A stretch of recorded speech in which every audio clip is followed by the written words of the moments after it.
Bonsoir à tous et bienvenue si vous nous rejoignez à l'instant. C'est le dernier entretien de cette série consacrée à quelques-uns des grands axes du pontificat de Benoît XVI.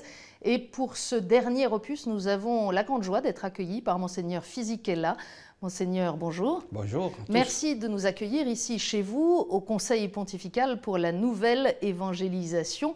Monseigneur, avec vous, nous allons parler d'un trait dominant dans la réflexion du pape Benoît XVI, c'est la question de l'Europe. Bien sûr, il sera aussi question de nouvelle évangélisation dans ce registre.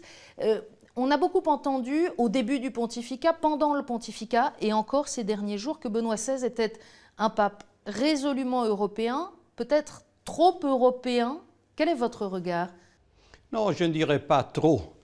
Je dirais qu'il a toujours eu une attention très particulière pour l'Europe. On ne peut pas oublier que, oui, c'est vrai, le christianisme est surgi dans le pays où, encore une fois, on l'appelle la Terre Sainte.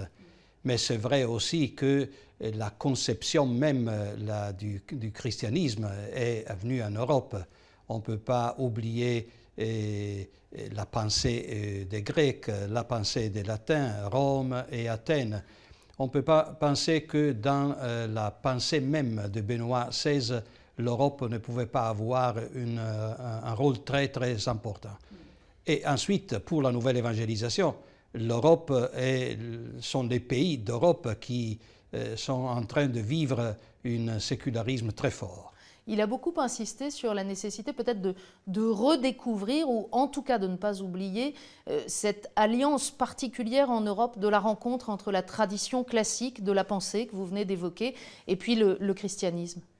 Oui, je dirais, on ne peut pas oublier ce que déjà le bienheureux Jean-Paul II parlait sur la nécessité de retrouver les fondements de l'Europe. Et bien sûr, Benoît XVI, il a continué cette réflexion sur les racines mêmes de l'Europe. C'est-à-dire dans quelle façon on peut redécouvrir l'identité de ce pays. Il y a eu un moment dans l'histoire où l'identité était très forte, mais c'était une identité chrétienne, c'était une identité qui a donné aussi unité à ces différents pays. Maintenant, dans la différence des traditions culturelles, bien sûr, politiques, sociales, etc., il faudra bien, encore une fois, pour regarder au futur, à l'avenir, être capable de retrouver l'identité de ce pays. Alors, c'est intéressant que vous disiez pour justement regarder vers le futur, parce que certains ont pu dire, oui, mais précisément, c'est un regard en arrière de considérer cette alliance en Europe entre la pensée classique et le christianisme. Certains disent finalement, c'est une époque, et ça n'est plus l'époque d'aujourd'hui, donc il ne sert de rien de continuer d'en parler. Je regrette, mais je ne peux pas partager cette façon de raisonner parce que l'histoire ne peut pas connaître des situations de rupture entre les différentes époques. Il y a toujours une continuité et cette continuité doit être gardée parce que autrement il n'y a pas de transmission même de culture. Monseigneur, dans cette série d'entretiens, nous avons proposé à nos invités à chaque fois de regarder et d'entendre quelques courts extraits d'intervention de Benoît XVI. Je vous propose qu'on regarde un premier extrait. C'est un extrait du discours que le pape avait prononcé lors de sa visite au château de Prague. C'était en septembre de l'année 2009. On regarde.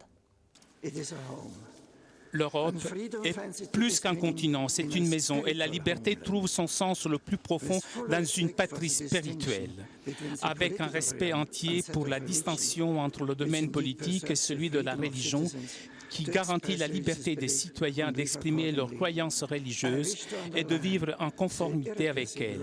Je souhaite souligner le rôle irremplaçable du christianisme pour la formation de la conscience de chaque génération et la promotion d'un consensus éthique de base qui est utile à toute personne qui appelle ce sentiment « ma maison ». Alors, Monseigneur, c'est une expression très forte qu'emploie Benoît XVI. Plus qu'un continent, l'Europe, c'est une maison.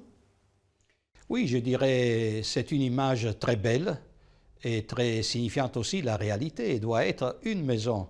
Qu'est-ce que c'est la maison pour les hommes et les femmes d'aujourd'hui, sinon ceux qui donnent certitude, ceux qui donnent la possibilité de comprendre, d'être accueillis, de savoir qu'il y a des points de référence qui sont sûrs, par exemple. Et c'est l'image de l'amour même et de la solidarité. Et je dirais que c'est une image qui donne à penser. Donne à penser surtout en ces moments-là où les divisions, où la fragmentation peut-être deviennent encore plus fortes et ne donnent pas la possibilité de voir dans le futur l'unité de ce pays. Mais on voit bien ce discours, il est prononcé en 2009. Peut-être en 2009, on n'a pas encore intégré la portée, par exemple, de la crise économique qu'on traverse depuis plusieurs années, des difficultés politiques aussi qui se répandent à travers l'Europe. Est-ce qu'aujourd'hui, pour les citoyens, l'Europe peut encore être une maison? En tout cas, est-ce que ça peut être un objectif? Mais je pense que c'est toujours, la maison doit être toujours construite. C'est la fatigue de travailler qui donne aussi l'enthousiasme pour réaliser un projet. Mais on ne peut pas oublier que c'est toujours le même Benoît XVI qui l'a dénoncé avant encore du moment de la crise économique. Il a dénoncé le manque d'éthique. Alors, dans la construction d'une unité de ce pays, je pense que la recherche surtout d'une éthique qui doit être commune, parce que l'éthique, ce n'est pas confessionnel comme tel. L'éthique vient à partir de la raison, et la raison est commune à tous les hommes. Alors je dirais, à partir de cela, il faut bien retrouver encore des points très importants de référence pour construire l'unique maison. En même temps, cette Europe est là depuis 2 siècles, en tout cas, et même longtemps auparavant, mais depuis le 19e siècle, une histoire particulièrement tourmentée, mouvementée, une histoire que Benoît XVI connaît bien. Il n'est pas comme Jean-Paul II, un pape venu de l'autre côté du rideau de fer, mais il connaît bien le danger des totalitarismes, ce qui s'est passé en Europe orientale. Est-ce que c'est quelque chose qui a nourri sa réflexion aussi, d'avoir constaté ces tensions en Europe? Mais je pense qu'il y a toujours les deux, c'est-à-dire d'un côté il y a la biographie de Benoît XVI, c'est-à-dire il a vécu la guerre, il a vécu comme un jeune bien sûr, mais il a vécu le drame de la guerre, de la violence, de tout ce que signifie la destruction à ce moment-là. Et c'était la destruction de l'Europe comme telle. Mais à l'autre côté, il y a aussi la pensée de celui qui a donné beaucoup de sa vie à l'étude. Et à l'étude, surtout, voyez, d'indiquer la route pour la construction de la maison. Alors je dirais qu'ils sont les deux, l'expérience personnelle et la profondeur de la pensée qui porte à dire l'Europe a vraiment besoin d'un coup, d'une provocation, d'un défi, accepter le défi, je dirais, pour garder avec confiance et enthousiasme à l'avenir. C'est tout le paradoxe de ce continent qui, on le rappelait tout à l'heure, a donné naissance à cette culture européenne si vaste, a produit tant de beauté. Benoît XVI y est sensible aussi dans les arts, dans l'architecture, dans de nombreux domaines. Et puis en même temps est aussi un continent où la pensée, parfois, a voulu précisément théoriser l'absence de Dieu, le fait que l'homme n'aurait pas besoin de Dieu. Benoît XVI en parlait quand il a ouvert l'année compostellane, c'était en novembre 2010 à Saint-Jacques-de-Compostelle. Je vous propose qu'on écoute encore un petit extrait. Il est tragique qu'en Europe, surtout au XIXe siècle, se soit affirmée et ait été défendue la conviction que Dieu est le rival de l'homme et l'ennemi de sa liberté. On voulait ainsi mettre une ombre sous la vraie foi biblique en Dieu qui envoie son Fils Jésus dans le monde pour que personne ne meure, mais pour que tous aient la vie éternelle. Permettez que je proclame depuis ce lieu la gloire de l'homme, que j'avertisse des menaces envers sa dignité par la privation de ses valeurs et de ses richesses originaires, par la marginalisation ou la mort infligée aux plus faibles et aux plus pauvres. On ne peut rendre un culte à Dieu sans protéger l'homme, son Fils, et on ne sert pas l'homme sans s'interroger sur qui est son Père et sans répondre à la question sur lui. L'Europe de la science et des technologies, l'Europe de la civilisation et de la culture doit être en même temps l'Europe ouverte à la transcendance, à la fraternité avec les autres continents, ouverte au Dieu vivant et vrai, à partir de l'homme vivant et vrai. Voilà ce que l'Église désire apporter à l'Europe, avoir soin de Dieu et avoir soin de l'homme à partir de la compréhension qui, de l'un et de l'autre, nous est offerte en Jésus-Christ. Alors cette tragédie de l'Europe où se développe l'idée que l'homme peut vivre sans Dieu, c'est vraiment une maladie du continent? Ah oui, je suis sûr, c'est vraiment une maladie. Et il faut retrouver la médecine qui est la plus cohérente pour sortir de cette maladie très grave. Parce que avoir réalisé, la tentation de réaliser l'émargination de Dieu, apporter des conséquences à l'émargination même de l'homme. L'égoïsme, l'individualisme très fort qui caractérise notre société, notre culture, cela, à mon avis, vient comme conséquence de l'émargination de Dieu. Alors c'est compliqué parce que Benoît XVI souligne les grandes idéologies, les grands systèmes de pensée qui ont fait disparaître Dieu de l'horizon, mais aujourd'hui, ce que nous vivons est plus diffus. Ça n'est pas tant une idéologie dominante qui serait portée par un parti politique qu'un mode de vie européen qui a simplement fait disparaître Dieu de l'horizon. Mais je dirais que les idéologies sont presque disparues. On n'a plus d'idéologie, on n'a plus de profondeur même des pensées. Mais l'athéisme ou l'indifférence a maintenant de nouvelles formes de concrétisation et c'est devenu un athéisme des comportements. Et c'est pour cela, pour nous, c'est le défi le plus difficile.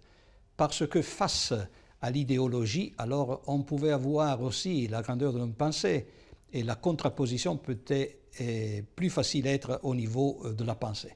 Mais dans les comportements, alors le défi pour nous devient un autre style de vie. C'est là où on peut comprendre la différence entre vivre sans Dieu et la tristesse qui vient des conséquences, l'émargination même de l'amour, de la solidarité.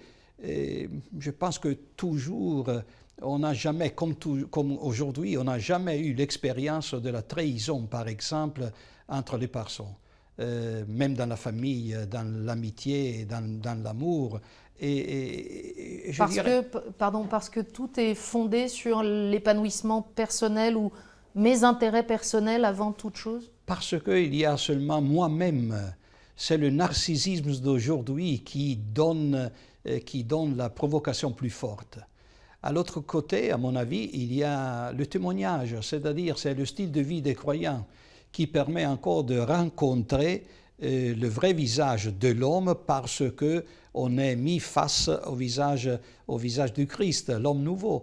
Et c'est-à-dire là, il faudra bien avoir l'enthousiasme, la joie, l'amour, la solidarité, la capacité de vivre encore notre foi avec l'enthousiasme de la première communauté. Ça veut dire, Monseigneur, que cette nouvelle évangélisation, elle passe d'abord par le témoignage de vie des catholiques? Sans doute, c'est une unité qui, aujourd'hui, surtout, doit être gardée. C'est-à-dire l'annonce et le témoignage. Le témoignage doit être sans doute transparent pour montrer la crédibilité de l'annonce. Sur le plan européen, est-ce que vous avez le sentiment que les défis pour cette nouvelle évangélisation sont les mêmes à l'Est et à l'Ouest aujourd'hui? Sont différentes, parce que les traditions culturelles sont différentes. C'est-à-dire l'Est et l'Ouest sont différentes pour la culture, la différence de culture par exemple. L'Est a gardé, par exemple, la voie de la beauté. Nous l'avons oublié, ou peut-être nous avons une autre culture de la beauté. Et le temps moderne, par exemple, ont créé une rupture dans la conception même de la beauté.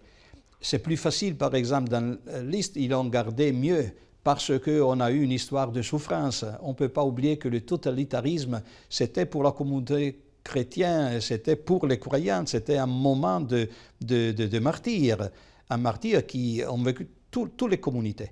Et la transmission de la foi, par exemple, a été donnée par les grands-parents, le grand rôle qu'on a joué les grands-parents dans les moments de l'obscurité. L'Occident, l'Europe de l'Ouest, à l'autre côté, a vécu avec la richesse, avec plusieurs choses qui ont fait oublier l'essence de la vie.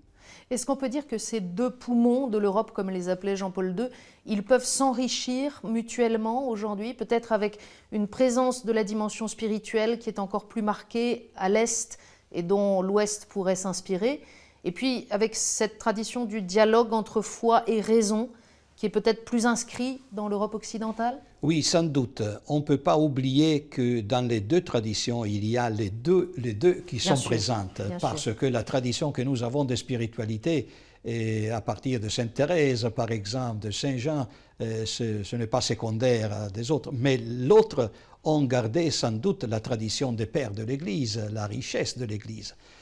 Nous l'avons découvert seulement à partir du Vatican II, encore une fois.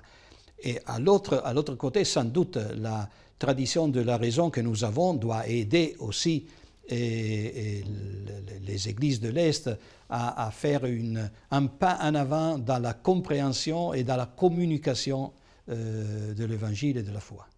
Monseigneur, dans cette intervention à Saint-Jacques-de-Compostelle, Benoît XVI appelait de ses vœux à ce que la voix de Dieu résonne à nouveau sous le ciel de l'Europe. Est-ce que son pontificat aura contribué à cela? Je pense qu'on peut répondre dans une manière positive. Benoît XVI, c'est lui qui a montré la nécessité de la profondeur de la raison, mais pas seulement pour donner un fondament à la pensée comme telle, mais parce que dans la profondeur de la raison et dans les traditions de la culture, on peut retrouver Dieu.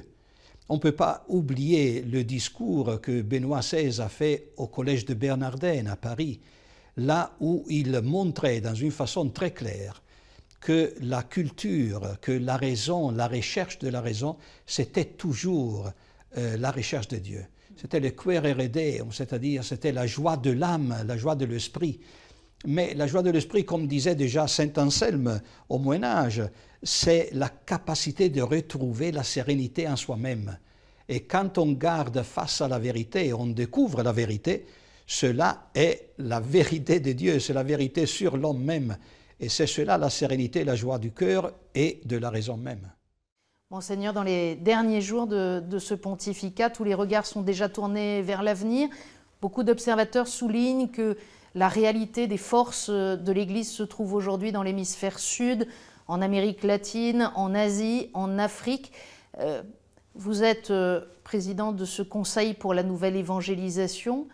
Quelles sont vos espérances pour l'Europe? Est-ce qu'il y a encore beaucoup d'enjeux en Europe ou est-ce que résolument il faut se tourner vers le sud?